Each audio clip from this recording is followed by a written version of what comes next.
So welcome, everybody. We are excited to be here with you and want to recognize your commitment to best practices. I understand that programs throughout your state have been doing really great work with families and youth. I'm Beth Caldwell. I'm director of the Building Bridges Initiative, and it is really a treat to co-present with Pat Mosby, a family advocate extraordinaire who works nationally with BBI, and Angel Knapp from Damar in Indiana, who is the clinical director and really led the program practice and staff skill transformation from in-residential to the homes and communities of the families they serve. So first, a little bit about BBI, and if you already know about BBI, then maybe you can take a minute to do some deep relaxation exercises. So for those of you who don't know, again, the Building Bridges is a national initiative to promote sustained positive outcomes for the youth and families who receive residential interventions and also receive interventions by their community partners. BBI is not a model, but it is a framework or a foundation for the work that we're doing. BBI is actually changing the paradigm from a focus solely on youth or primarily on youth getting better in care during residential, which does not necessarily translate to ensuring that the children and youth are actually going to still be doing well post-residential. So we're moving that paradigm from that of, as I said, getting in-care residential to really a focus of working with families in their homes and communities, and while we're continuing to work with the children in the programs who we serve. Our mission is to advance and make sure that there's partnerships and collaborations. And you notice the first word is between families, youth, and all of the other advocates and stakeholders. And again, the mission is about implementing practices that are consistent with the research on sustained positive outcomes. And as specific to partners, not only has BBI partnered with many in your state, but BBI has a lot of national partners. Some of them are just listed on this next slide, so slide number 3. If you're not familiar with BBI, and if you're not on our listserv, all you really need to do is endorse our joint resolution, which means you're endorsing really a list of best practice principles that your state already endorses through systems of care. And you will not receive lots of emails from us. You'll only get new documents, so you don't have to go back and check the website and be the first invited to BBI events. You will see just some of the documents on our website. What BBI intends to do is to support programs across the country as well as oversight agencies in making improvements. That's what this webinar is about. And BBI has a wonderful guide on implementing effective short-term residential interventions, highlights programs across the country. And what's really great is that consistent with the webinar we're doing today, all of the programs that have been highlighted for their work in efficacy in terms with working with families and children via residential interventions.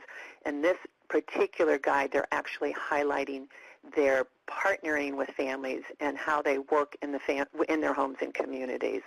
The next slide is about free web-based training. So if anybody needs some CEUs, there's programs across the country who have used these web-based training programs for all of their staff, including staff who, say, are transportation or staff who are working in the kitchen and security, just so that they really get an understanding on some of the best practices.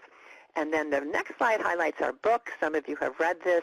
It's important to note that there's no royalties received by any of the editors. I actually donate mine to Youth Move National to support youth advocates in residential programs.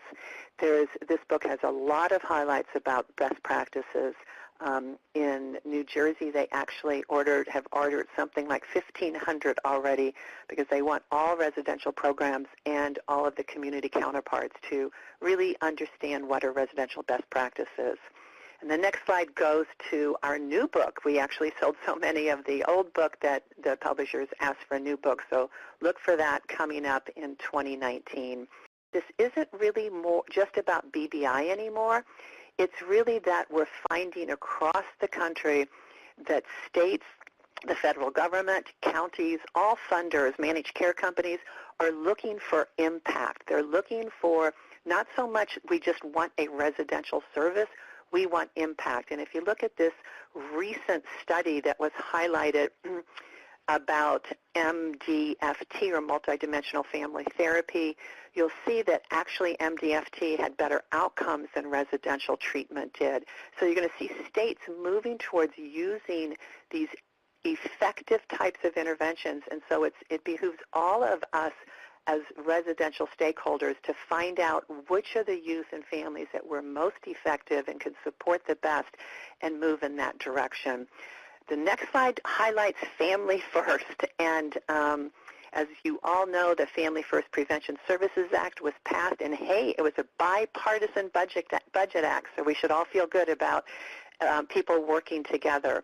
And related to residential, there's going to be this new QRTP, or Qualified Residential Treatment Programs.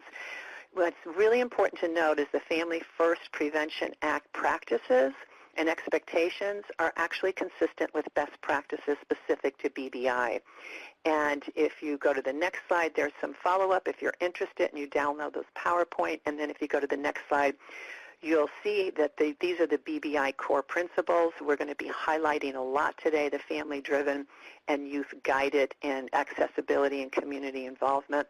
But in some ways, the BBI principles were the foundation for moving Family First forward.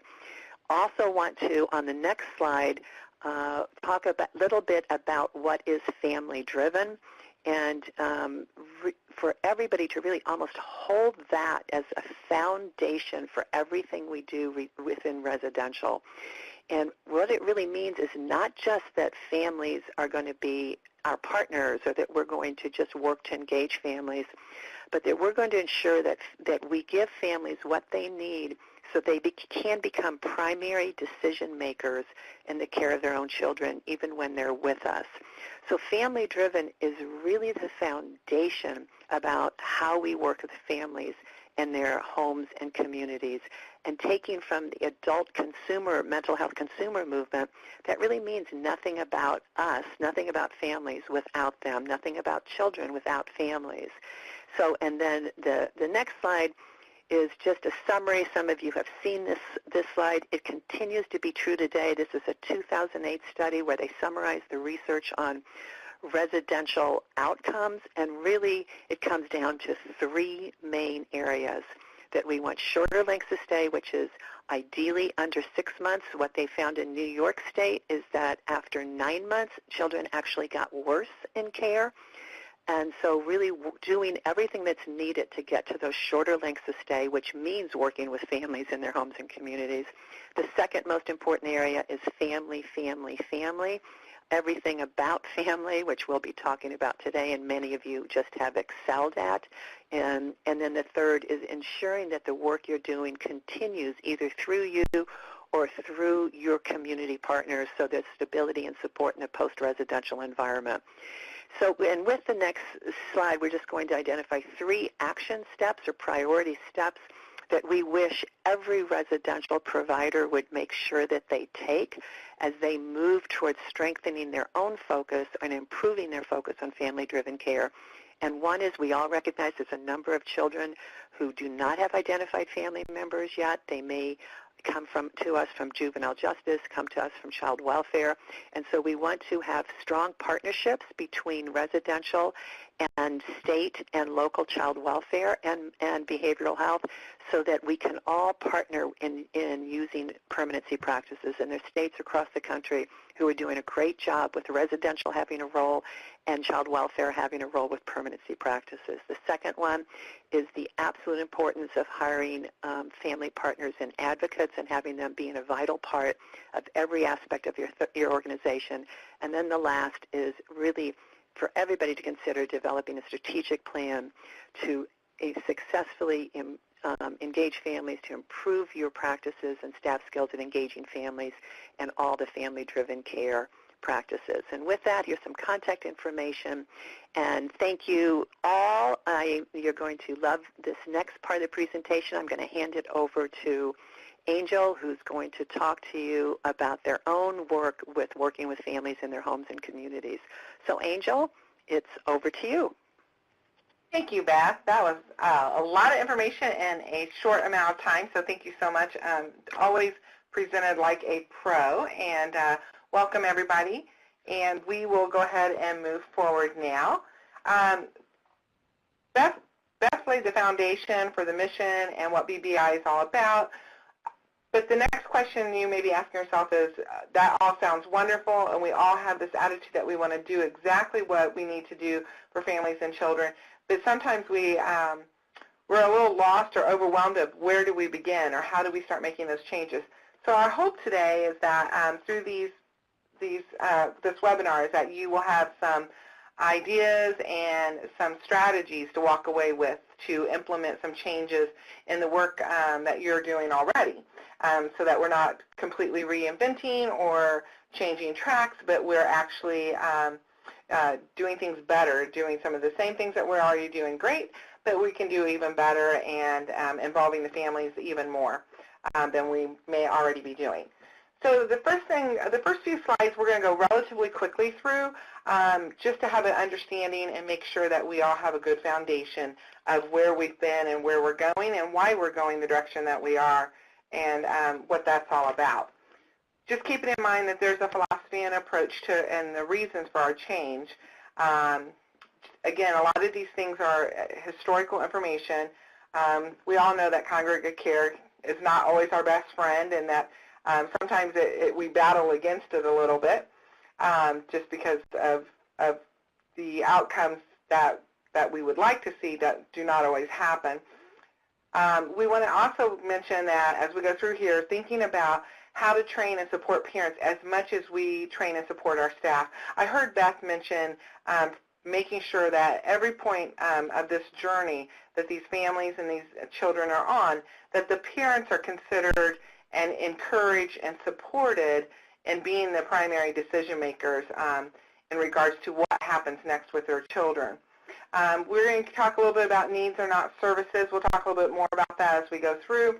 At Damar Services, one of the fantastic things that happens here is we know there are critical incidents in residential care. You know that as well, as you guys are providers. However, what you may not realize is our #1 critical incident where I work, and this has been true for many years now, is that if a child does not have some kind of contact with their parent every single day, or their caregiver, or their identified caregiver at that particular time, if they do not have some type of family contact every single day that they are in our care, we consider that a critical incident. So that's absolutely just as, as critical to look at and figure out how to prevent that. How can we, if it's not happening, how can we make it sure it does happen? We know there are situations where parents and children are maybe not engaged or not talking or not accessible, but what is the plan? What is our action plan to change those variables so that the family can be involved and the family can have that daily contact that is so critical and so important to sustainable outcomes in the community once the child has left the residential facility. The other thing that we want you to consider is make sure that we're talking about prevention of placement. It's one of the great things that I've always been employed for over 13 years by a residential provider, one of the leading residential providers and largest in the Indiana, to help individual families and children to prevent placement or out-of-home placement. So that's a fantastic thing when you have a residential provider that is working to make sure those services that can be delivered in the community continue to be delivered in the community. Making sure that we consider our families as co-experts. We've done that kind of work a lot. Again, one of the most important mindsets that you can have here is remembering that home and community are the most efficacious treatment settings for sustainable outcomes and making sure that things work for families. And the last thing that I would ask you to consider is Oftentimes families come to us overwhelmed, tired, exhausted. We're generally not the first services to be approached to help intervene or to support a family. And oftentimes they come to us thinking that we have a cure. But how about if we start thinking about managing the symptoms that children are displaying that are causing them to the need of an out-of-home placement? If we start looking at managing those versus a cure, then we, again, would have more sustainable outcomes, longer-term outcomes. Just another way of thinking about things, and I'm just going to kind of gloss over this slide a little bit. Again, this is available for you to download.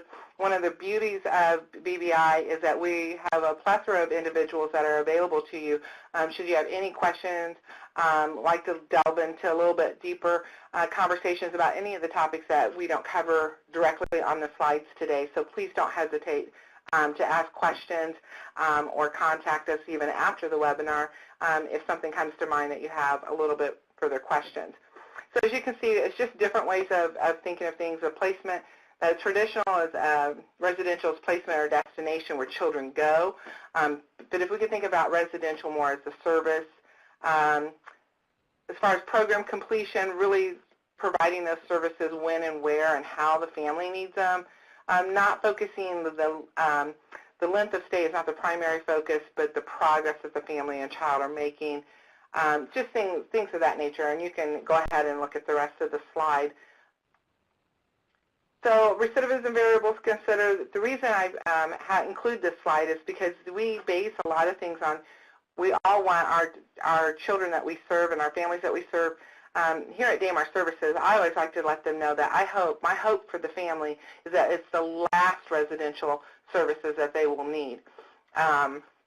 So that they can get what they need and they can function as a family with the least amount of external entities being involved in their family. That is our hope for them. And in order to be able to think that way, we want to think about, why does recidivism happen and what are the variables to be considered. So again, this slide, just make sure you take a look at that. Some of them are pretty obvious, the number of medications to manage. We all understand how challenging it is, and if children are on a great deal of medications, that becomes very cumbersome for families to manage, and also best practices. We want the child on the least amount of effective medications as possible. The number of transitions, making sure the child has the least number. Every time that number goes up, the recidivism opportunity goes up as well. So again, just making sure you take a look at that. I do like to point out that I am very blessed in regards to agency leadership and philosophy.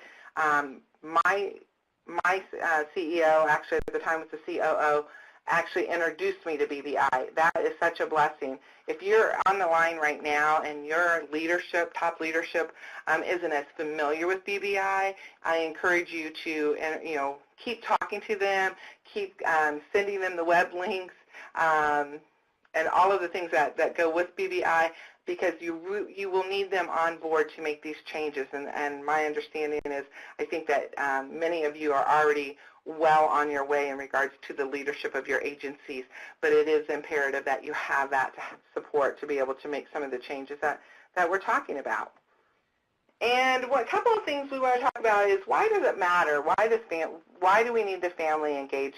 If it's a child that's exhibiting the behavioral challenges or needing the services, one of the things is they're the information. They know about their needs and their family's needs. When we have a child admitted into our program, I always ask the family to describe to me what they visualize when the child leaves our program. What does that look like to them? Sometimes they're not realistic visions, and other times they're very realistic visions, and sometimes they're somewhere in the middle. And our job is to say, it's great. We all have dreams for our children and our families. How about we start here and we start working on these skills? And what would it feel like if you could sleep through the night? Or what would it feel like if, your child, you didn't have to have extra locks on your door, to make sure that your child stays in the home and is safe, or things of that nature. And really having families visualize Sometimes when families come to us, they're so exhausted, they're so overwhelmed, there's so many other things that have happened in their life when their child comes to us for services, they're not thinking about when the child comes home. And we really, right from the get-go, and even before they come into our program, we want to encourage and have them think about what's going to be like when the child's home. What do they need for the child to be home safely? As a family, what do they need to make things work? We want to make sure, this is another way that we want to make sure that our services are culturally appropriate for that family. And one way to do that is to talk to the family, find out what's important to them, what are important traditions and opportunities for them. We want to make sure all of these things go toward, again, providing sustainable outcomes. That's our goal for the family and the child. Many of you already know this. Families can be anyone that a child views as important. We know nowadays that there are many relative caregivers, whether that's aunts or grandparents. We know grandparents are very present in a lot of situations as providing care and raising grandchildren. We're also seeing other extended family or identified friends that come through that are kinship families, and we want to make sure that we don't overlook those opportunities, especially for those children that sometimes we believe don't have any family. So just keeping that in mind. So one of the things that we talk about, we often hear when we present information is, what about the complex family? How do you engage a complex family? So I started thinking about that, and I really wanted us to rethink the complex family. Is the family missing? And maybe have we just overlooked somebody that's really important? Maybe a previous foster parent that was really significant in that child's life, perhaps an aunt or an uncle or a cousin, somebody that we just haven't given a lot of attention, so maybe going back over and having the conversations with a child. Oftentimes children will talk about people that were in their lives at different times when their life was maybe in a better position or a better spot. And if we can go back and be a little bit of a detective and find those individuals, sometimes it could be an opportunity that we've missed. Sometimes parents are described as angry or resistant. Again, our families come to us and they have been through a lot, and really just listening to them and hearing where they've been and what they've been through, and making sure that we genuinely hear what they're saying, and that we don't take that one encounter when they are angry or they are upset and let that describe them as a whole family. So we want to make sure that we do that. Non-compliant, we hear this a lot. Our system is not, as historically, has not been set up to empower parents or family members once the child comes into the system. Oftentimes it's our clinicians, our therapists, our QDDPs, or our managers that are making decisions whether a child can go home. We don't call them visits. We don't call them home visits here at Damar. We don't call family visits. We call those family time. We spend time with our families. That should be the caregiver, the primary caregiver that the reunification is going to involve. They should be involved in making the decision and verbalizing that to the child. The child should be able to identify that the grandparent, the parent, the auntie, the foster parent is the individual who's involved in making the decision of whether or not that child spends time at home. That shouldn't be necessarily always categorized by the criteria that our agency has set up for a protocol in regards to whether or not the child could go home. That needs to be a conversation and a dialogue. And if the parent or the caregiver doesn't give the response that's appropriate for that particular time with the child, then that's an opportunity to guide that dialogue and support that caregiver in directing them into a decision or a response that's more appropriate for the child at that particular time. And that's what we talk about in supporting and teaching and helping train families as well. Just as a quick slide, again, this is a more historical slide, and it talks about attitudes about family engagement. You guys can take a look at that. It's very interesting that a lot of administrators endorse more positive attitudes toward families than the clinicians and the direct care staff. Now, this is somewhat antiquated. Like I said, it's historical data, but it is important for us to understand that as our staff that has the most contact with our families and our children. And so their attitudes are very important in regards to the impact that our treatment and our services have on families. And that goes with our staff and our clinicians and our managers, those people that are on the front line. So in that, we want to transition and talk about those people on the front line.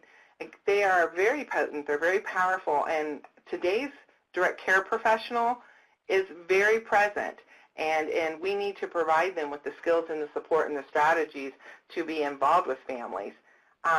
One of the things that when I started with residential care, and we won't discuss how many years ago that was, it was many, many years ago, but a lot of direct care staff were trained not to talk to parents. In other words, if a parent or a caregiver came to spend time with their family or come to pick a child up to spend time, family time at home, our direct care staff were directed to tell the parents if they had any significant questions about the care or the treatment, to direct them to the clinician or direct them to the residential manager, things of that nature.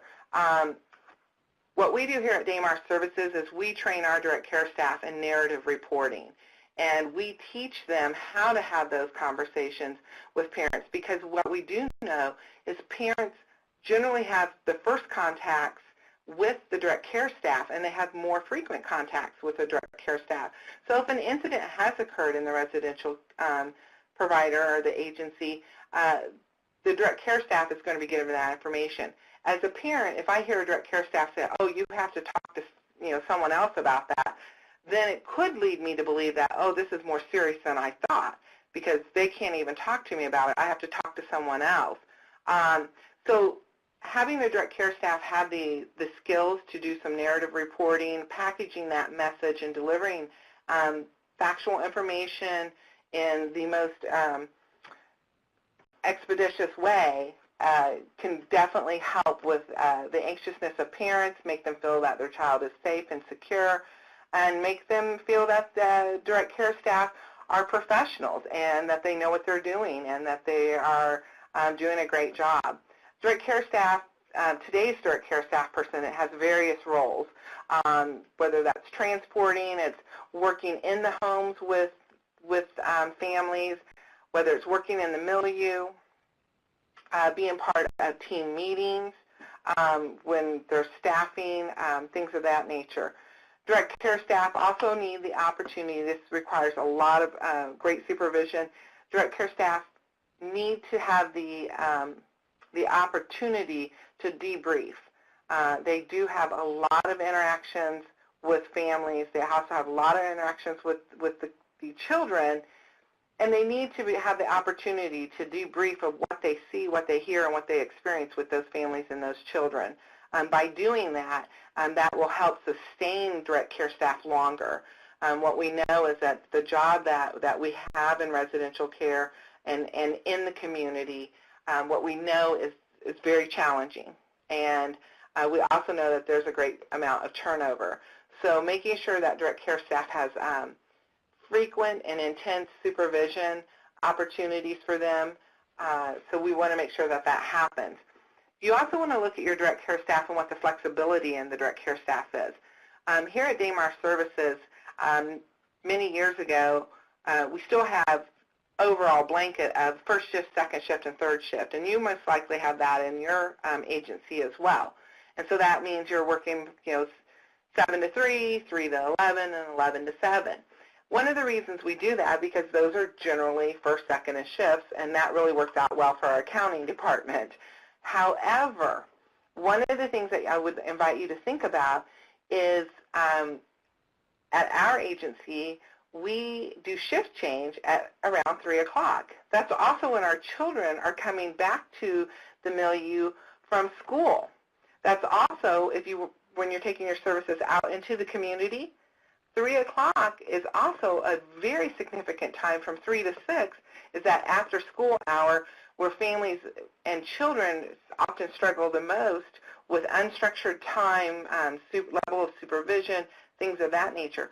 So your direct care staff may be better suited to be trained with an individual family, to look at what that individual family, that home schedule is like, and then perhaps have direct care staff that are working more either split shifts, they're working with one family in the morning, one family in the afternoon, or maybe they're working, that crossover time, so they don't come in at 7, but maybe they don't come in until, 11 o'clock, and then they work until 8. So looking at some different flexibility in regards to scheduling. And so that would be important to do. Boundaries, we're going to talk a little bit more about that. It's very important as you deploy your direct care staff and your clinicians and your support staff into the community that they have an understanding of boundaries, appropriate professional boundaries, and they also have an awareness of what the challenges of implementing those boundaries at all times while they're in the community, and they do work so closely with the family. So keeping in mind that those things happen. So defining family engagement in terms of behaviors, this slide really talks to you a little bit about just simple things that they seem really simple, but they can go a long way in demonstrating and helping the family with the perception of respect, introducing yourself to all new faces in the home, knocking on doors before entering them, and you can kind of read the other things on the slide there. So going back with staff, working with families to implement develop their crisis plan. We know crisis is going to happen.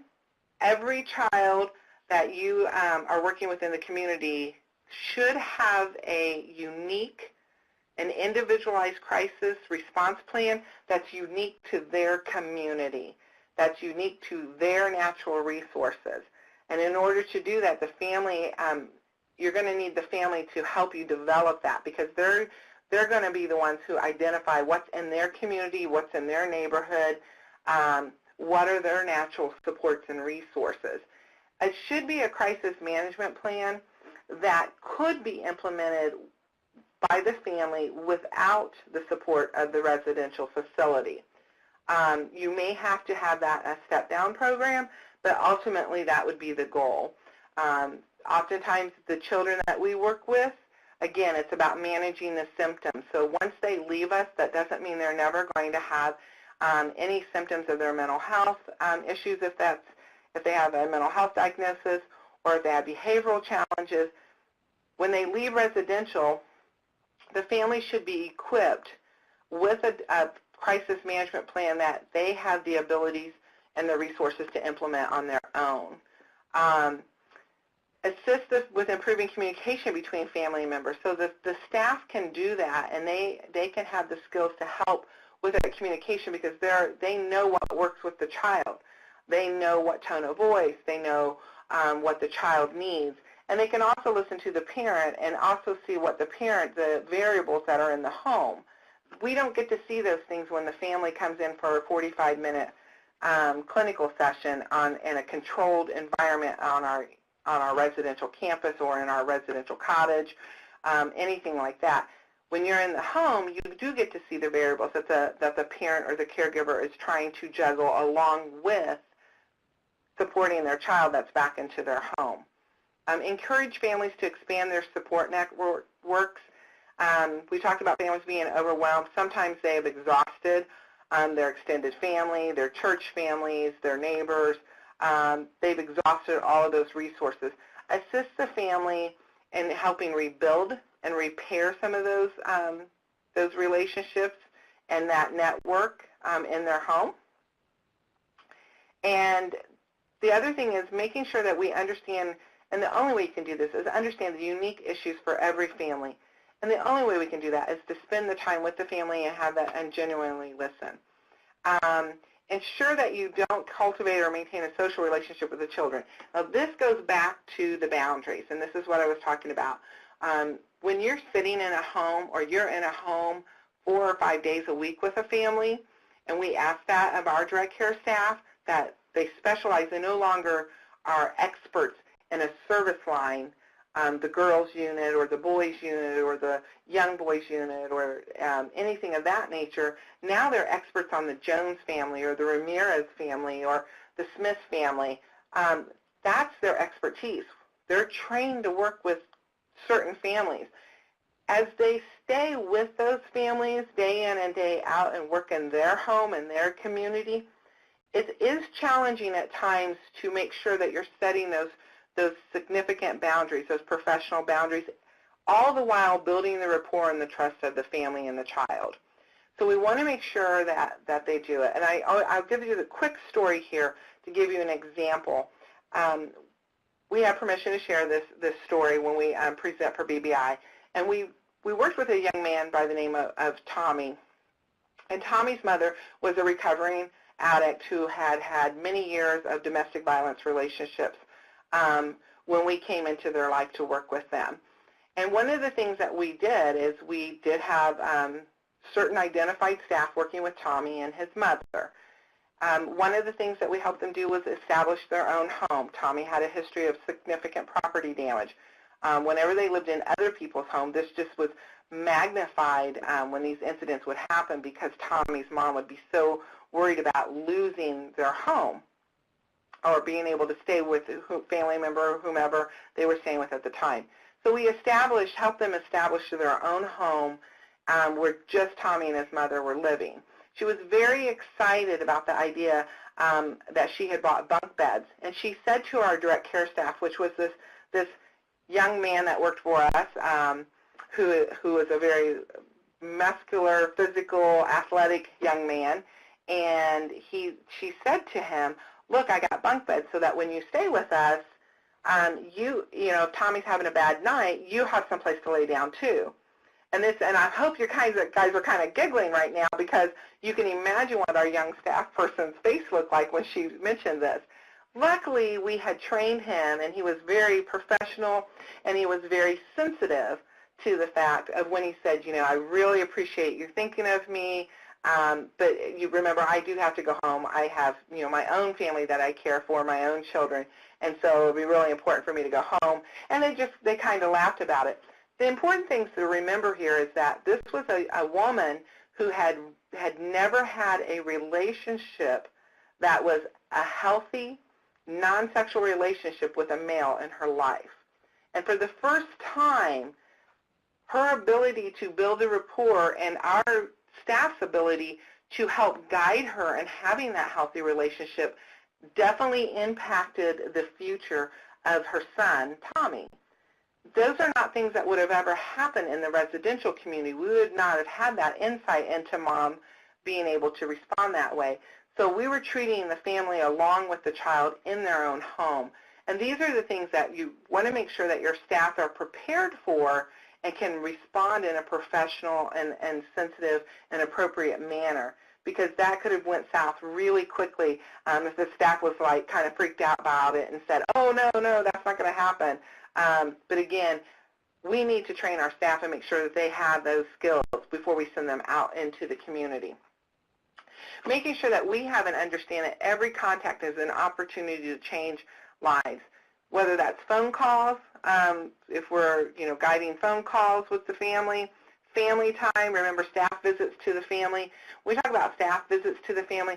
Our staff going to the family and spending time with them, understanding where the child is going to return to, what that community looks like. Anything that we do in the residential program should be able to be replicated in the community by the primary caregiver, the parent, the primary caregiver that's going to be working with the child outside of the residential community. Everything that we do in the residential setting should be able to be replicated. We need to view the children and family members as individuals and members of the family and the community. There are times, and I know each of you that are on here watching the webinar today, I'm sure that if you look back, and I would invite you to reflect on a time when you had feelings toward families regarding the manner in which they had treated their child in the past. It's very important for our staff to have the opportunity, and when I say staff, I mean direct care staff, our clinicians. At Damar Services, we have nurses. We also have, managers.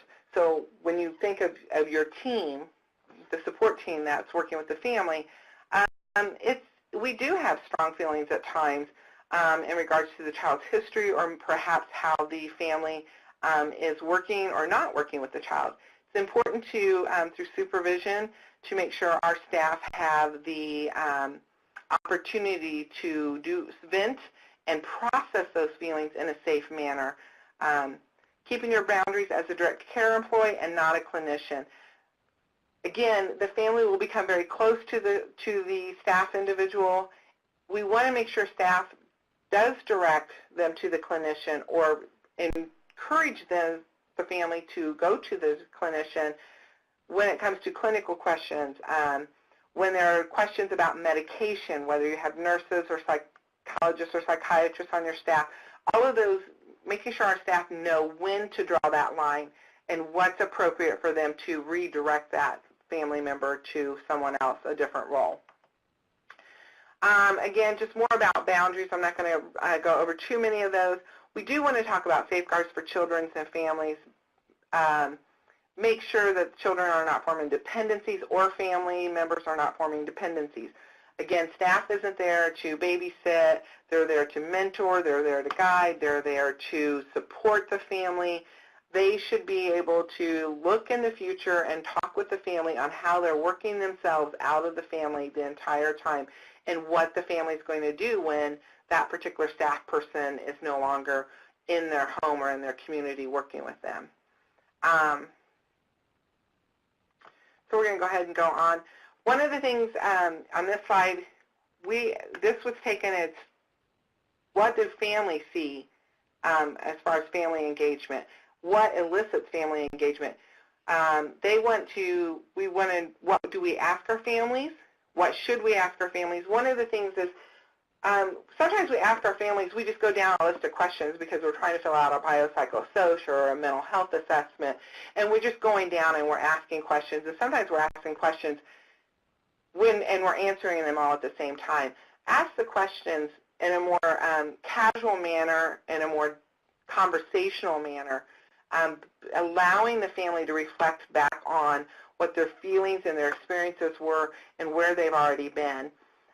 One of the things I encourage families, if they have had experiences with other residential facilities, what I ask them to do is if our program begins to feel like a program that they've already been through, I want them to say something out loud to us about that because we want a different outcome. And if we do the same thing that other people have done, then we'll most likely get the same outcome, which obviously wasn't sustainable if they're back with us already. So keeping in mind to invite families to say something out loud. If something doesn't feel right for their family or they don't understand something about the program, we want to invite them to have a conversation with us and that we can do our job better just by them doing that. We want to, again, this is about the expectations and intervention of their families and just making sure we talked about their visualization. I will mention here, acknowledge and deal with the feelings of loss. It's really important that we allow families to grieve a little bit on what their vision was for their child and what their vision can be now for their child. So keeping in mind of doing that. These are some other important factors. We're going to go ahead and go over this. I want to be cognizant of time here and making sure that we get all the important stuff in.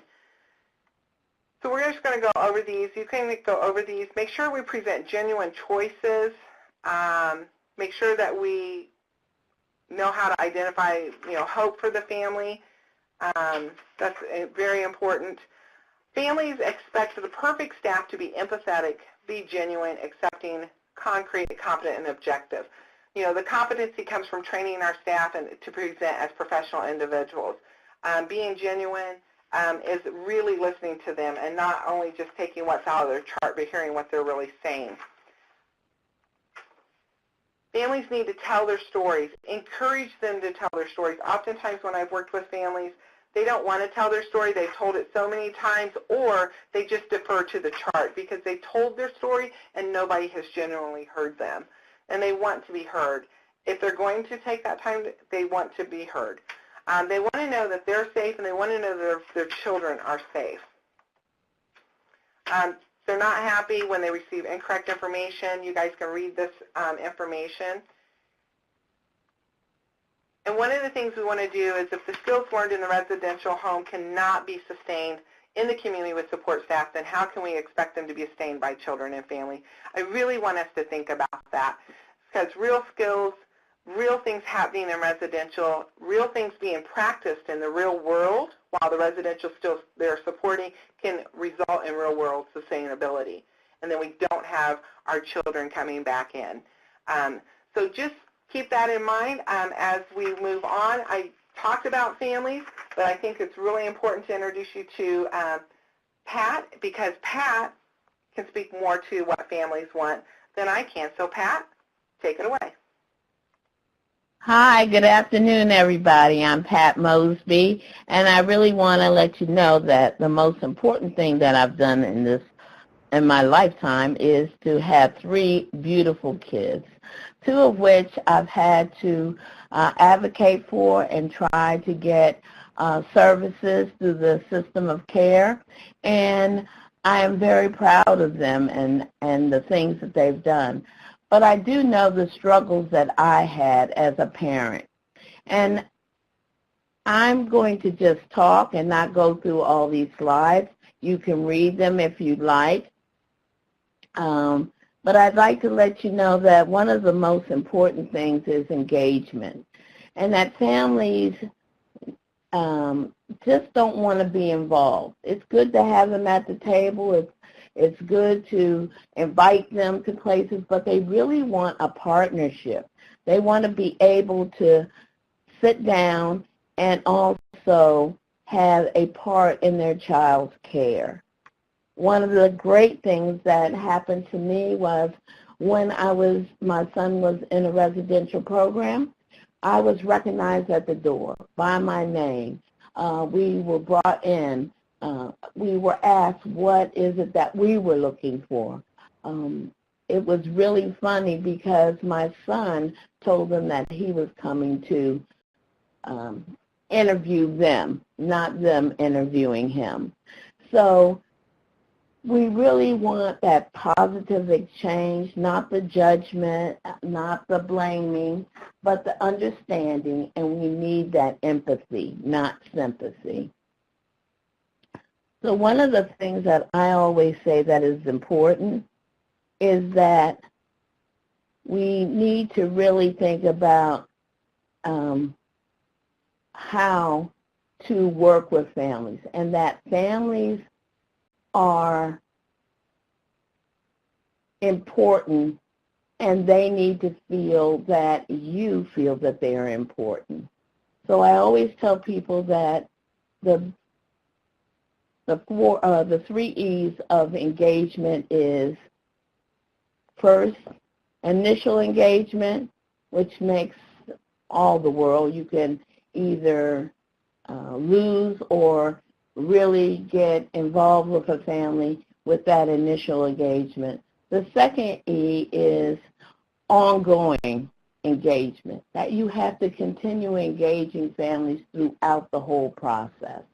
And then lastly, continuous engagement, because what you want is you want to, even after discharge, because there's so much important information you can get from families, is that you want to continue to engage them and let them know what's going on. While our youth is in your care, you really want to help the family understand what's going on. Invite them to trainings that you might have. Ask them questions about what would make things better and how they see themselves and what their vision is. So as we go along, we really want to help families be involved in our program because they want good outcomes just like you want good outcomes. And a lot of people know that families are the ones that help you continue getting that support because they have good things to say about your program when they are treated right.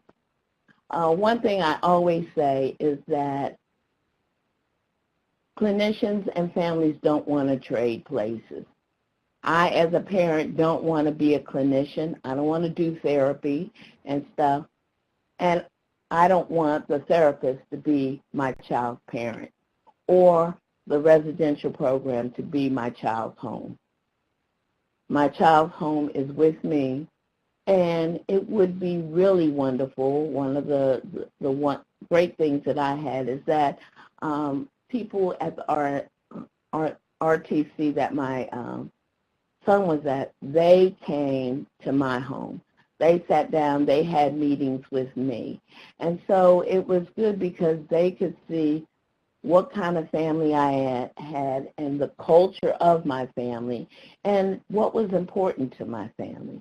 So I think it's always, always important that we come together, that we connect with each other, that we communicate with each other, and that we partnership. So thank you very much, and I hope that you all enjoy the seminar. I want to thank you for all the great work you do for families and children. You can make or break a family and help them always to be successful, and so I really appreciate the work that you do. We don't get paid a lot. Also, think about having families as support partners for other families, and we can talk more about that later. Thank you so much for coming.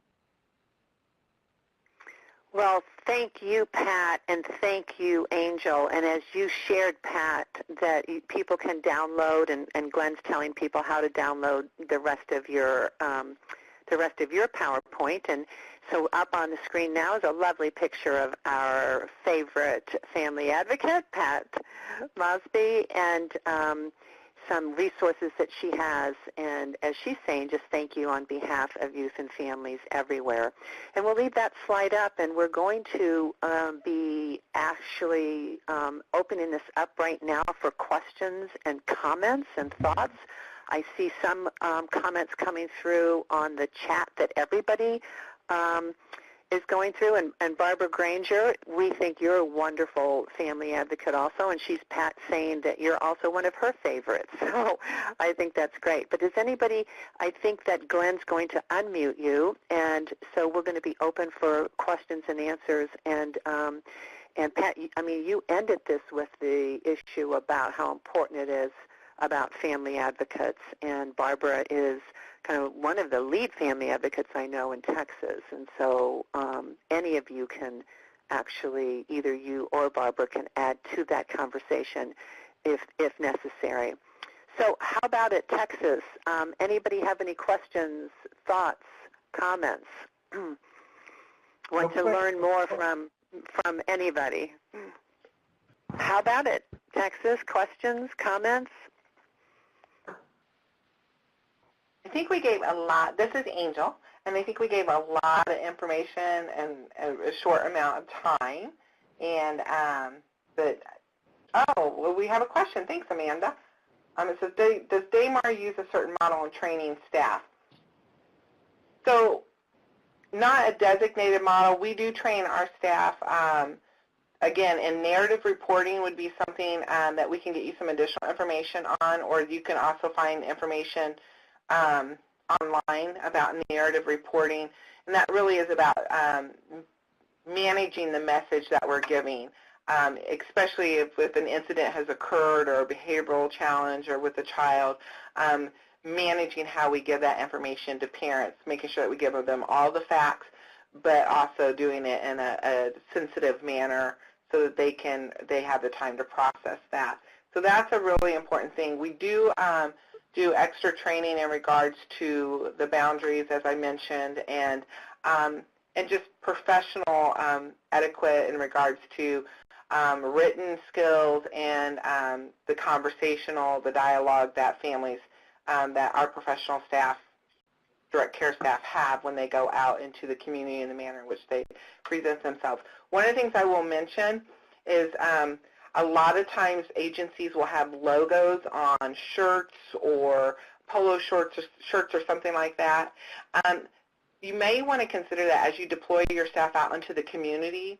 They may not want to wear those logo shirts, or that may impact the child they're working with or the family. So we may not necessarily want that kind of, for lack of a better description, advertisement, if you will, that the family, that we're with an agency.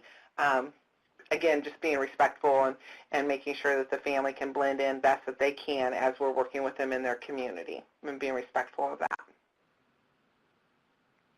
And following up on that, the question that Amanda asked, Angel, can you also comment on two things? One is that I know that you offer a lot of, or if not all of the training that you offer to your staff, you offer to families. If you can comment on that. And then the second piece is that I know that you hire a number of family members. So do you want to comment on both of those? Absolutely. Thank you, Beth, because that is one of the things I talk about. Oftentimes when we present this information, agencies' initial reaction will be, where do you get your resources? And so I always like to first say this, and that is, perhaps it's not about getting more resources to do our jobs, but maybe looking at how we're using the resources we already have and utilizing them in a different manner. And one of the ways to do that is training parents as much as staff. And that basically doesn't mean setting up a separate training for parents, but training parents, if you're doing a training for your staff, inviting a few parents in. Because if you're already training for 20 or 30 staff, what's a couple more other people coming into your training? It generally is not going to cost you more fiscally, and or change your location or something of that manner. And keeping in mind, again, that we want those families to be able to have the same skills to sustain their child in their home that we've been able to sustain their child safely and in a positive manner in our residential program. So that's just one thing that you could start doing. The next training you have, just invite a couple of parents in. It helps them, give them insight on the professionalism and the extent that we go through. We give lots of training to our staff, and I know you guys probably do too in Texas. So that's one way. And the second thing, Beth, you asked me was? Was it about hiring family members? Oh, yeah, hiring. Yes, parent liaisons. So a couple of things in parent liaisons. Damar Services, for 10-plus years now, we have had parents active on our board of directors, and these are parents, not parents that we have previously served their children, but parents that we currently are serving their children are active on our board of directors. We also have parent liaisons. We have a continuum of care, so we're a pretty large agency, so we actually at times have had up to 3 parent liaisons working in different programs. And those parent liaisons, this is what I will share with you. When that position was created, like I said, 10-plus years ago, it was created so that those individuals reported directly to our COO or our CEO. Because we wanted parents to feel valued and that the position was valued. And they do have, they walk our campus and through our programs, and they have the same amount of access to information and that are any other employee. And they are paid employees of Damar Services. And again, these are not always parents whose children that we've served in the past, but that we may be currently serving. There's always a fear sometimes of getting all the parents together that they're just going to get together and complain about the work that we do. But parents, oftentimes given the opportunity, can come up with resources of their own. And there's been times that we've served clients that literally their parents, their families have lived around the corner from each other, and maybe transportation was a problem for one parent, and we introduce them and they start talking, and now they have a natural resource and they feel validated as parents too, that they can do more for their children than they could before they knew each other, because they can combine their resources and they can combine their support even after Damar services may not be in their life. So can I just piggyback on that a little bit, too?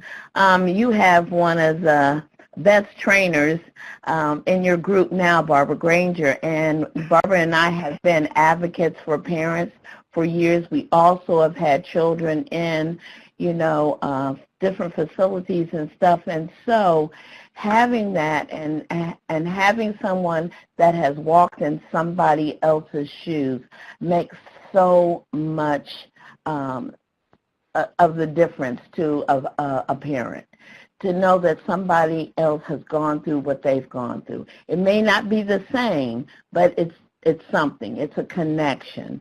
And if you don't have trainings, maybe you can think about getting some trainings together, even if you just do it for parents, or introducing parents to the leadership that you have at your facility.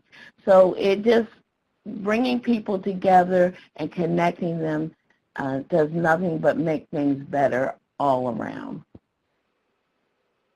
Thank you for that, Pat. And this is Beth again. I'm going to ask again if any of our wonderful Texas folks have any questions for Angel or Pat, or any comments they want to make. The other thing that Pat made me think of is that there are programs now where that every executive, every leader of the program always has an open door policy for families, which begins that, like families are important. We're going to, our goal is to engage and support you. But the other thing that a number of programs have implemented that have really supported this engagement and letting families trust is that the CEO or the COO, one of the very top leaders, makes sure they sit down with every single family member before the child is discharged, and they ask them a series of questions regarding, what did we do well to engage you? What could we have done better? What didn't work with you? So that they're continually getting that information and learning from it, using that data to inform practice, so the next time maybe they're having a family member with similar challenges, that they're able to be more responsive and be more to realize a higher level of success. So those things just made me think of that. So anybody else, any questions or comments? I know that there's a number of in addition to Barbara there, who's kind of the top family advocate in Texas, we have a number of your leaders, Lily, Molly, Shannon, as well as, people from, I see Krause, Amanda, Krause, is there, Krause, and who have done, many of you have done such great work. So is there anybody else that wants to make a comment or add to or clarify something? Well, this is Barbara, and I guess to Angel or Pat, but one of the things that Angel you said was that you sit down and talk to the families about their unique needs and about the culture of their community. And Texas is so diverse, and we're getting all of our facilities are bringing families from across Texas. I just wonder if there's any tips on helping spur parents' thoughts about how that they can start that process of linking back to their community when their child has been in residential, and if there are certain things that since families are so overwhelmed and may not realize how to access some of the interventions that are within the communities, if there's any questions that you really kind of prompting questions, I guess, that might be helpful to agencies to help them, feel like the family's needs are being met. Angel, I'm going to jump in first with that and then have you address it too. And thank you, Barbara, for that, because it's a really critical question. And the most important piece, and you look at, like, say, KVC Kansas, and they do all of their assessments within 72 hours of a youth admission. Their average length of stay is 59 days. And they also have 7 to 10 contacts with a family every week, even if that family is 4 hours away and they can only do it via Skype or via email or doing it, on the phone. But one of the first things they do, and this is a metric that some states are considering using now, is have you connected, like how soon after admission did you connect that family with the supports they're going to need when that child goes home. And so it's almost like Texas is great with the wraparound, and so it's really using not a wraparound to fidelity concept, but really that wraparound framework is what do we have in place. And in fact, in California, which is really transformed in this area of residential, is that they sometimes will have, there have been situations where a youth is referred to their highest level residential, and they meet immediately with their wraparound team. Now, that a child and family team, it's, again, not wraparound necessarily to fidelity, but what they have been able to find out sometimes is that they have been able to identify enough strengths and enough connections in that home community that that youth may only be in the residential for 4 or 5 days, and the residential staff are then just supporting that family and making sure that all of the connections in the community are strong, and that there's, like, as Angel talked about the crisis plan, they talk about, as you know, plan A, plan B, plan C, and plan D. So getting those plans in place that are broad for the youth and broad for the family, at admission, immediately, post-admission, not waiting for 2 weeks or 3 weeks, but beginning to identify that. In Virginia, they had begun to identify right at admission and during pre-admission, what are the supports this family is going to need, and building those and connecting the youth and family to those at, as I said, at admission and shortly thereafter. So I just wanted to add that because that was very similar to Shannon's question about tips on engaging with families who live very far away. Not that it's a total similarity, and we'll get to your question too, Shannon, but that's a very important question. So I think it's pre-admission and at admission versus after the youth has been in care. So I don't know, Angel, if you wanted to add any more to Barbara's question.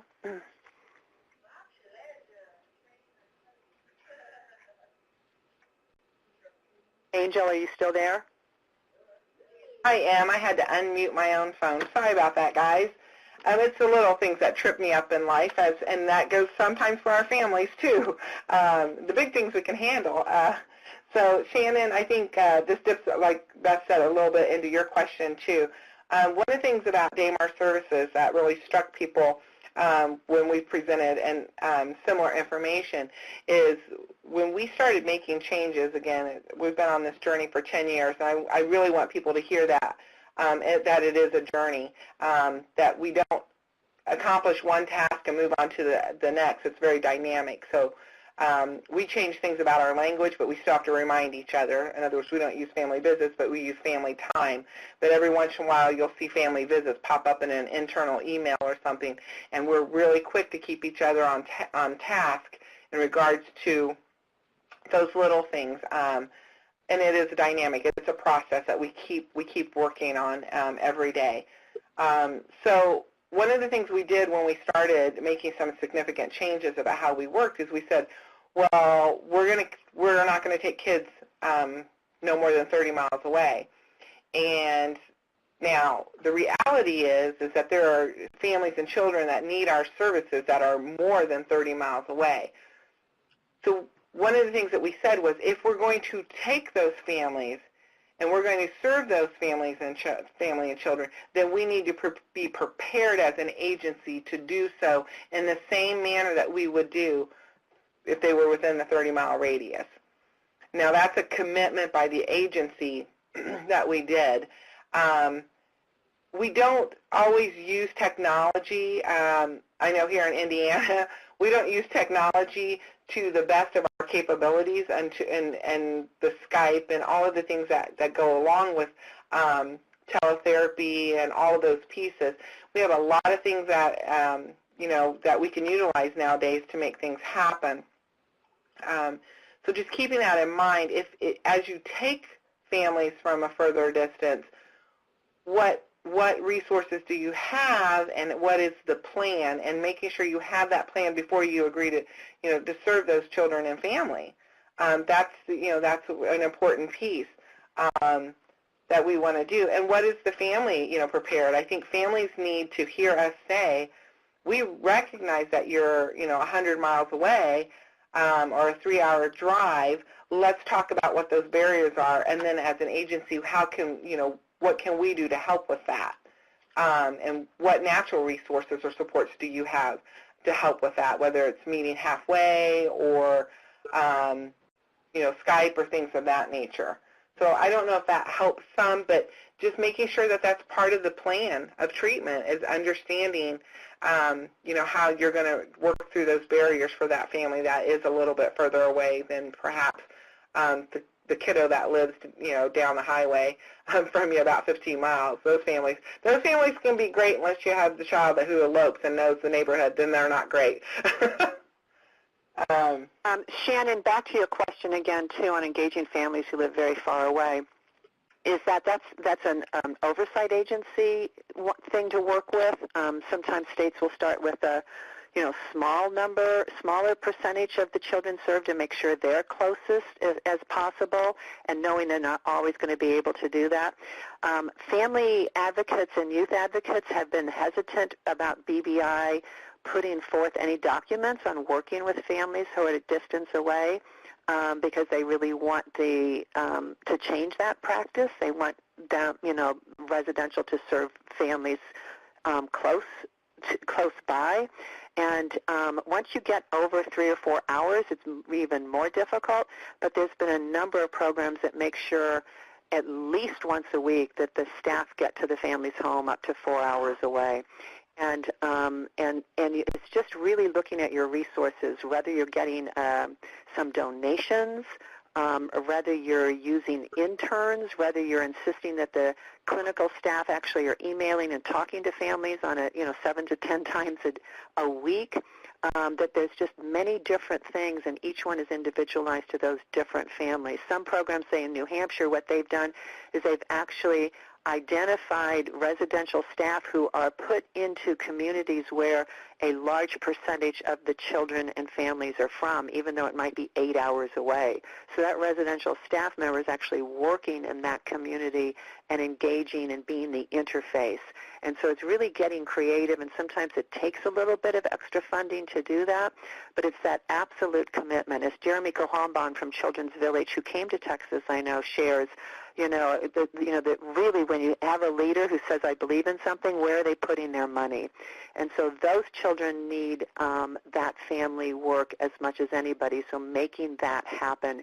And after it begins to happen, especially we can name a number of programs that regularly do this 3 to 4 hour drive, and sometimes even twice a week they make that happen. I know one program actually began to keep on staff, part-time staff who had left. Maybe they left because they were going to have a baby, or maybe they left because they were going to graduate school, or they left because they got a better job, but who was still willing to do some part-time work with the particular or residential program. And they often can be called, so they have a whole list of people who can be called to do a drive, where it's going to be therapeutic. There's going to be a supportive element because these are staff who have the values and have worked there in the past. So they keep a list of all these potential drivers and folks who can work with families and just get updates. And so there's just many creative ways to do it. And once we get permission in the future from families and youth to do something on working long distance, we'll definitely start putting all of that together. So, can Angel, I just add one little thing? Ahead. And then Lily has one little thing too. Okay. Oh, I'm sorry. Go ahead. Okay, no, so the one Angel. thing I would add is we've talked about utilizing Skype to work with families. In some agencies that I've worked with have hired individuals. If you have a pocket, a remote area that perhaps that doesn't have a lot of resources or services, but you're seeing a trend of families and children that need the services, how about hiring people in those communities and doing the supervision by Skype, but then the services direct, face-to-face, because you've hired people in that community. And so then you're doing your as opposed to in the hiring, around the area where your hub, your residential center is. And so that's another way. So you're kind of flipping it and thinking reverse there, and doing the support of the staff in a remote manner. So that's another way to. John Damon from Mississippi actually did that. He ended up having staff in every county in Mississippi because of the question you posed, Shannon. There was only one really residential program, his, and so he ended up finding ways. It took him a lot of years to have staff. They really expanded. Pat, could you answer the question that Lily asked? She says, if the parents believe their child is not capable of change, what's the best way to work through this and assist the parent and child to connect? Do you have any feedback for Lily on that question? Yeah, Lily, that's a great question. I mean, as a parent, sometimes we say things that you have to really drill down to what's the real meaning, what's really happening. And sometimes you'll have to ask those deep questions about why does that parent feel that way. And a lot of times you find out that it's not really what they're saying, but another issue. And I can tell you, I was calling up DJS, I was calling up child welfare, saying, come get this boy, come get him now. I want him out of my house. He's never going to change. But it was out of fear because I felt that he was getting involved in things that I could not control. And I needed him to be safe. And I wanted him to be away from everything so that he could be safe. And it wasn't until somebody really sat down and talked to me that they could find out exactly why I felt he wasn't safe. And I think we have to really not take what families say sometimes at face value, but sit down and really talk to them and find out. And then there are some connections that we have to make because sometimes that bond between parent and child is broken for whatever reason. And we have to sit down and try and build that communication up with the child, with the parent, and give them tools because a lot of times we don't know what to do. How is it that I change him? If he's out there selling drugs and smoking weed and not coming home, until whenever, what do I do about that? I don't want to see him really go to jail, but I don't want to see him end up dead on the street. So we have to think about what it is that we can talk about and put in place for both the youth and the parent to see how they can come back together. And I like to take people back to when was it good? What was happening then? And start there. I don't know if that kind of answers your question, and I'm sure there's clinical things that you can do, therapy and family therapy and group therapy, but basically find out from the parent what exactly is going on. That's a great response, Pat, and thank you so much. And Lily, I know you know this too, but when staff, especially clinical staff to begin with, and leaders become immersed in a family engagement practice model, and Angel, they've come up with their own, which is very rich and textured.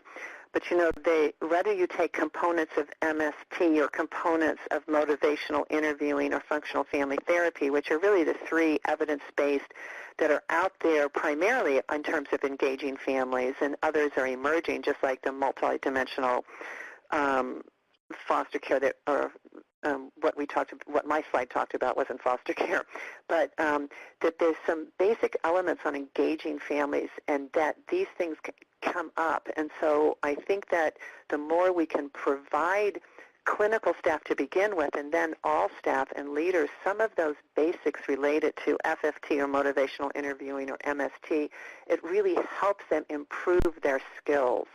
So it also helps when you have somebody like Amanda who works in an organization and is totally committed to engaging families, just like it is with Angel, or you have family advocates who can help you through that process. So I think there's just a lot of different things that address that. So great question, and it keeps many programs from moving forward because of just that, of not knowing how to help or support the family and moving beyond that.